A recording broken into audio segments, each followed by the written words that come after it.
Ya, kita mulai dari nomor 1 ya. Gambar berikut hasil pengukuran panjang ketiga sisi sebuah balok kayu dengan jangka sorong. Pertanyaannya, volume balok kayu adalah berapa? Nah, perlu kita perhatikan di sini bahwa jangka sorong mempunyai dua skala. Yang pertama adalah skala utama. Ini skala Nonius ya. Skala utama itu memiliki ketelitian sampai 1 mm, sedangkan skala Noniusnya memiliki ketelitian sampai 0,1 mm. Jadi nanti satuannya adalah cm.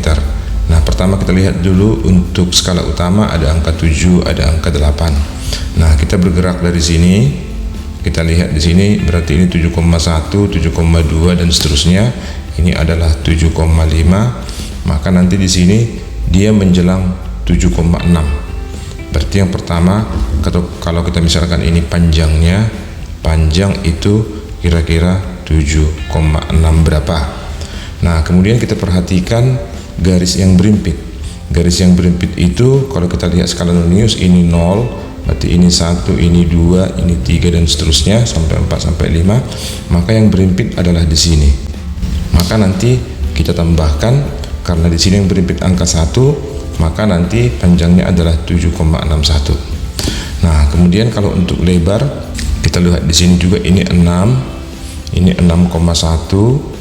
Nah, dia tidak sampai ke 6,2 karena di sini angka Noniusnya sudah lebih di depan sedikit ya.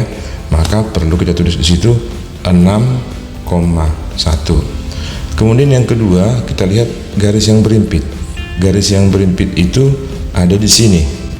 Ini adalah angka 9 karena di sebelah kanannya udah angka 10. Maka nanti ini 6,19. Nah, ini skala Noniusnya. Kemudian yang ketiga, kita lihat lagi misalnya ini tinggi. Tingginya ini kalau kita lihat di sini ini pasti 6,5, kemudian 6,6, 6,7. Nah, di sini dia ada 6,8. Berarti kita buat dulu 6,8. Nah, kemudian garis yang berimpit atau segaris adalah tepat pada angka 0 di sini. Maka nanti hasilnya ini adalah 6,80. Ini angka ketelitian terakhir ya. Nah, untuk menghitung volume kita kalikan aja nanti. Volume sama dengan 7,61 dikali 6,19 dikali 6,80. Nah, nanti ini kalau kita hitung hasilnya kira-kira mendekati 320 dan angka yang lain lagi. Nah, untuk keperluan angka penting perlu kita perhatikan dulu bahwa hasil pengukuran memiliki 3 angka penting. Ini semua 3 angka penting, 3 angka penting. Maka nanti hasilnya juga harus 3 angka penting. Namun perlu kita lihat apa keistimewaan angka 0. Contoh ya, kalau misalnya 0,05 ini sama dengan ini 1 angka penting. Kalau ditulis juga 500, ini juga nanti hasilnya 1 angka penting. Namun kalau angka 0 itu di antara angka bukan 0, misalnya 4,02, ini menjadi 3 angka penting. Itu keistimewaan angka 0. Jadi kalau kita ambil di sini nanti pengukuran itu adalah hasilnya 320. Namun angka 0 yang di sini kalau tidak diberi tanda, maka dia nanti bukan angka penting. Oleh karena itu, agar dia merupakan angka penting, perlu ditambahkan garis hasil pengukuran adalah 320 cm dengan garis di bawah angka 0. Berarti ini merupakan 3 angka penting. Jadi jawabnya adalah D. Soal nomor 2. Sebuah mobil bergerak dari P ke Q membentuk lintasan yang digambarkan dengan garis putus-putus. Besar perpindahan mobil adalah berapa? Nah, dalam hal ini kita perlu tahu perbedaan perpindahan dengan jarak. Jarak adalah semua lintasan yang dilalui. Ini jarak, ini jarak. Sedangkan perpindahan adalah garis lurus dari posisi awal ke posisi akhir. Nah, sekarang yang ditanya adalah ini, bukan jarak. Oleh karena itu perlu kita buat dulu satuan-satuan dan besarannya. Nah, kalau ini ada 60 meter, kemudian jarak dari sini kemari itu ada 25, kemudian di sini ditambah 15, dan di sini jari-jari ada 20, berarti yang ini 40. Berarti diameternya 40 ya. Nah, kalau kita jumlahkan ini, maka nanti jumlahnya ini semua adalah 80. Oleh karena itu, untuk perpindahan, karena perpindahan adalah vektor, sedangkan jarak adalah skalar. Oleh karena itu nanti perpindahan dari P ke Q ini, dari P ke Q ini bisa kita hitung dengan Pitagoras. 80 dengan 60, Pitagorasnya adalah 100. Jadi perpindahannya adalah 100. Jawabannya C. Soal nomor 3. Perhatikan grafik kecepatan terhadap waktu yang melukiskan graf dua mobil berikut. Nah, di sini ditanya adalah pernyataan yang benar. Nah, sekarang kita lihat dulu yang nomor 1. Percepatan mobil Q lebih besar dari percepatan mobil P. Nah, secara kasat mata ini bisa kita tentukan percepatan yang paling tinggi adalah grafiknya paling curam. Berarti dari sini aja sih udah boleh kita buat nanti bahwa percepatan P itu lebih besar dari percepatan Q ya. Jadi mana yang lebih curam dia, maka itu mempunyai percepatan paling besar. Boleh kita katakan nanti yang nomor 1 ini udah pasti salah karena P lebih besar dari Q. Nomor 2, kedua mobil bertemu setelah bergerak selama 6 skor. Nah, kalau mobil itu bertemu berangkat dari titik yang sama, tapi dengan percepatan yang berbeda, tapi jarak yang ditempuhnya nanti pasti sama. Jadi mobil P nanti berangkat di sini, sampai di sini ini P, nanti mobil Q juga begitu. Nanti di sini Q, hanya saja V0-nya yang berbeda. V0V dengan V0Q. Nah, untuk ngeceknya mau tidak mau kita harus tahu dulu berapa percepatannya. Jadi untuk soal nomor 1 sih, pernyataan nomor 1 bisa kita tentukan dengan seperti ini, tapi untuk pernyataan 2 ini kita harus hitung dia. Jadi kalau percepatan, misalnya percepatan P itu adalah delta V, P per delta T, perubahan kecepatan per perubahan waktu. Kalau delta T, ini dia delta T 2 skor ya. Ini delta T. Nah, kita tinjau untuk P. P itu V0-nya adalah 6, kecepatan akhirnya di sini adalah 12. Berarti delta V-nya adalah 12 dikurang 6, 6 per 2 sama dengan 3 meter per sekon kuadrat.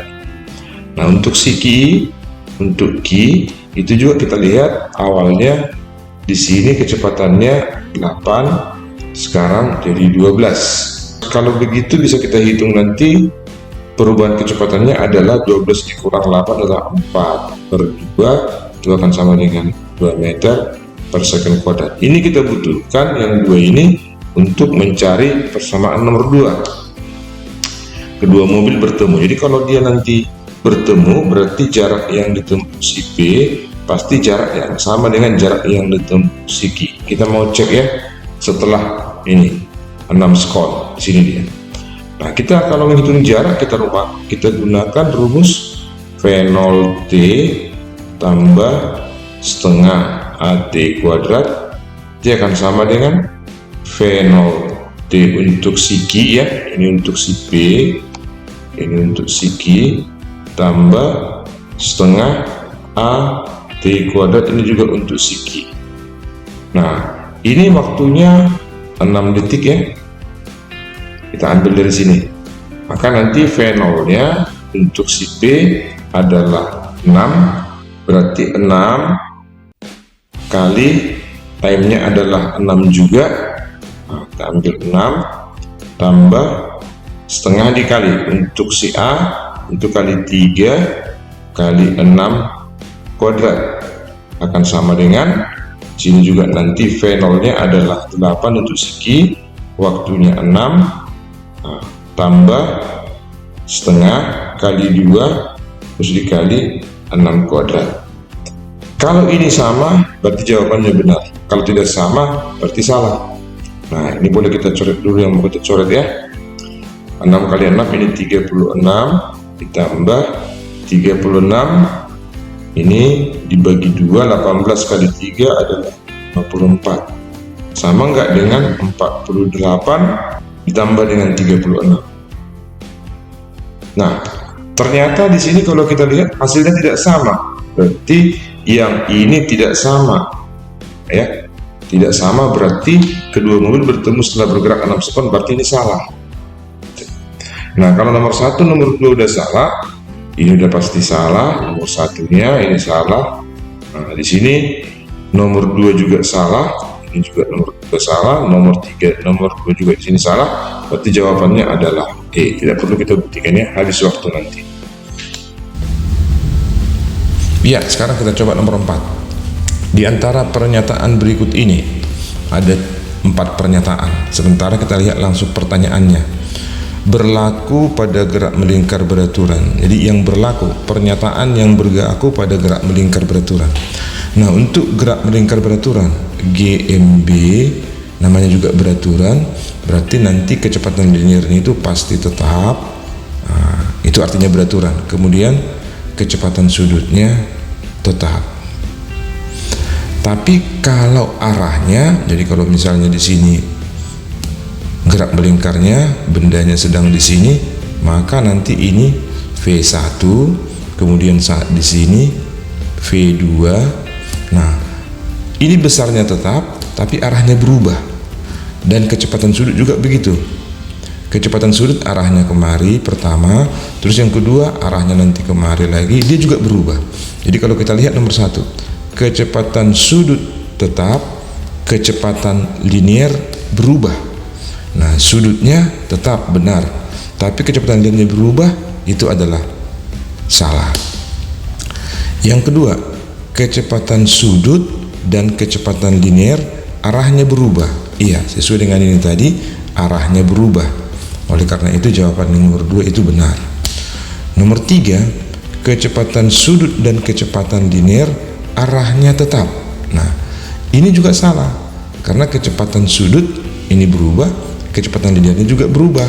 Iya, berarti yang ini nomor 3 adalah salah.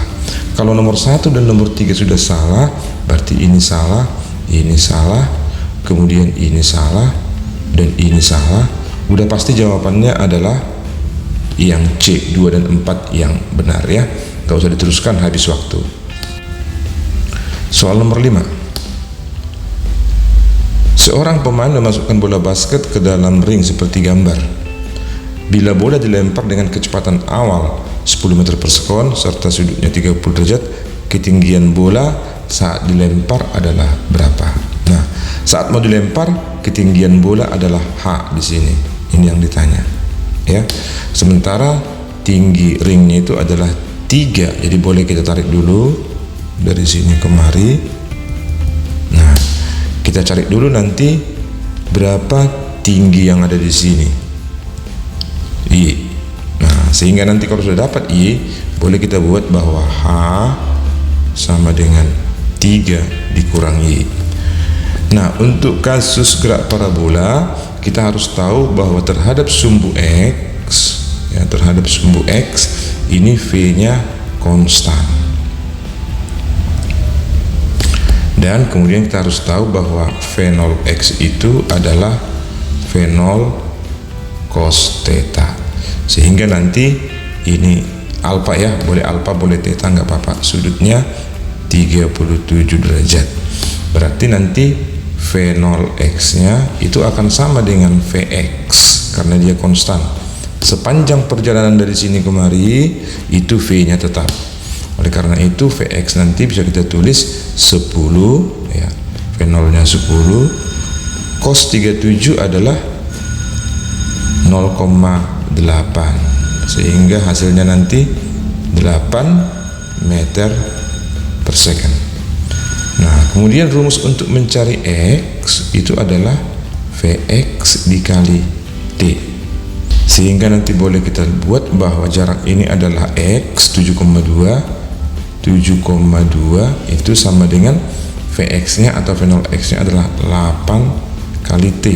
sehingga T-nya akan sama dengan 7,2 dibagi 8 adalah 0,9 second. Ya, sekarang untuk sumbu Y. Nah, untuk sumbu Y pergerakannya adalah gerak vertikal ke atas. Boleh kita buat nanti di sini Y sama dengan V0 sin theta. Nah, sebelumnya udah saya tulis di sini ya, V0 Y, harus V0 Y kali time-nya dikurang setengah G T kuadrat. Nah, nanti di sini Y sama dengan V0 nya tadi 10, sementara sinus theta ini adalah 0,6, berarti 6 kali T nya 0,9 terus dikurang 5 dikali 0,9 kuadrat. Nah, kalau kita kalikan ini adalah 6 kali 9 5,4 dikurang, ya, 5 dikali 0,9 kuadrat, berarti nanti di sini 5 dikali 0,81 berarti 5,4 dikurang, kalau kita hasilkan perkalian ini nanti ini adalah 4,05. Oke, kalau kita hitung berarti Y nya sama dengan 5 dikurang 4 0,35, berarti gini hasilnya adalah 1,35, sehingga H nanti adalah 3 dikurang 1,35, berarti ketinggiannya sebelum ditembakkan adalah 1,65 meter. Berarti jawabannya adalah yang